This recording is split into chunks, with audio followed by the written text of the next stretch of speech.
Those of you that are fairly awake may notice that I'm wearing my red tie and red and white shirt in honor of that. When I was just a young man and I got into my work in the field of complementary health care, cancer was probably one of the great impetus for me to do this. At that point here in my country of the United States, 1 out of 7 people at that stage were contracting cancer. Today, at the very beginning of the second decade of the 21st century, we actually have 1 out of 3 to 4 people contracting cancer.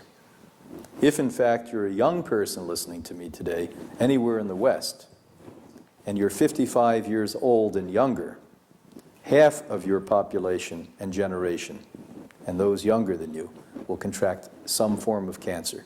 So that means 5 out of 10 in the very near future.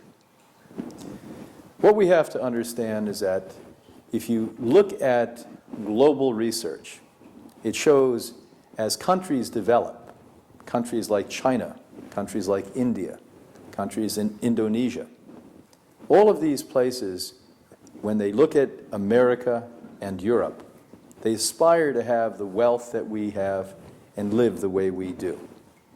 And what we do is contaminate them with the same illnesses that we have contracted through our poor lifestyle choices. Cholesterol levels are going through the ceiling when they were virtually non-existent just a decade or 2 ago. At the same time, the correlation with the growth and development of cancer is parallel.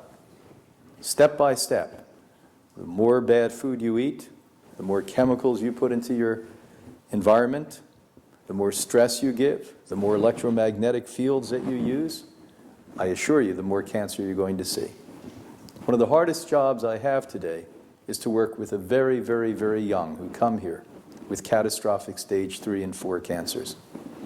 It's much more difficult today than it was 4 decades ago, when most people that contracted cancer were people my age and older. We've had a life. But what do you say to a 5-year-old who now has brain cancer or leukemia, or a 15-year-old who had a pain in their back and now realizes they have lymphoma? And usually, with these young people, the young generation today, by the time they're diagnosed, it is very, very advanced. Their bodies are developing, so the cancer grows very rapidly, unlike somebody who has less hormonal activity as we age. So today, with World Cancer Day, I petition the world leaders to stop buying into the old system, the old treadmill, of thinking that it all involves economics and the use of economics to heal and to prevent cancers. What we have to do is get to the core of why we're contracting cancer at such a highly rapid rate at this stage.